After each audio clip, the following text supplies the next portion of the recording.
O ex-ministro Henrique Mandetta chegou cedo ao Senado e aguardou na sala da CPI o início da reunião, que já começou com embates. Senadores governistas questionaram o plano de trabalho apresentado pelo relator. A quem que pese termos enviado desde a semana passada ao gabinete do relator nossa sugestão de plano de trabalho, a qual engloba expressamente o conteúdo do meu requerimento, ou seja, a investigação de desvio de recursos públicos federais destinados para estados e municípios, ou seja, o meu plano de trabalho foi completamente ignorado pelo relator.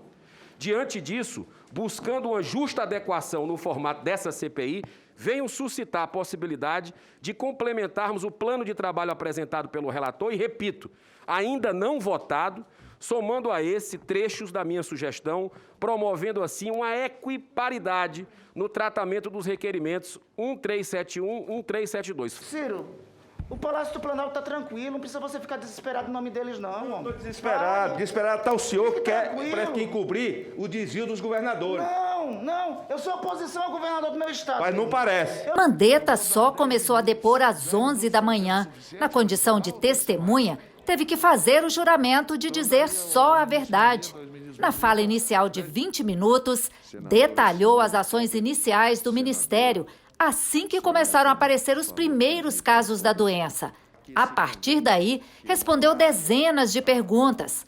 O ex-ministro, que foi demitido em abril do ano passado por divergências com o presidente Bolsonaro no enfrentamento à pandemia, citou várias vezes que todas as decisões tomadas enquanto era ministro foram baseadas na ciência.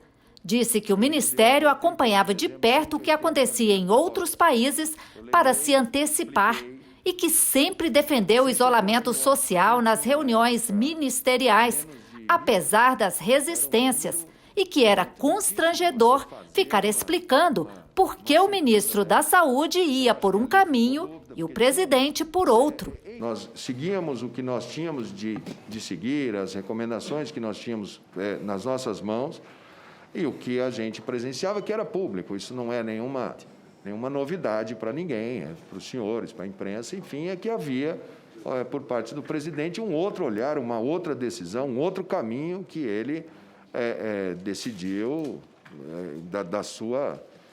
do seu convencimento, não sei se através de outros assessores. Mandetta disse que nunca teve nenhuma discussão áspera com o presidente, que Bolsonaro ouvia as posições defendidas pelo ministério, mas que ele era assessorado também por outras pessoas.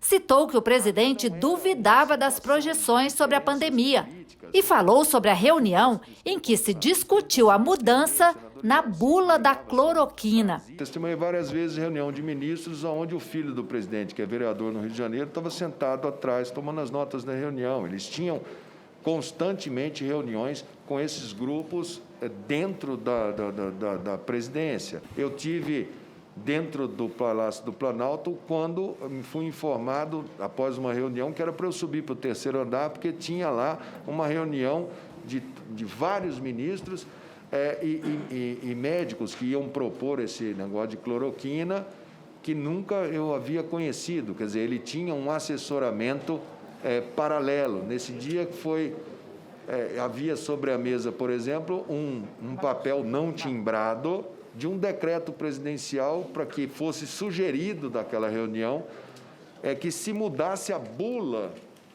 da cloroquina na Anvisa, colocando na bula a indicação de cloroquina para coronavírus. E foi, inclusive, o próprio presidente da Anvisa, Barra Torres, que estava lá, que falou isso.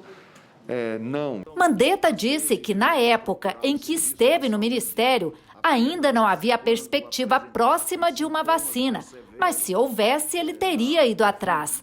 Perguntado sobre os motivos da sua exoneração do ministério, ele respondeu: não pediria jamais demissão do cargo. Eu fui nomeado para ser ministro da Saúde do Brasil pelo presidente.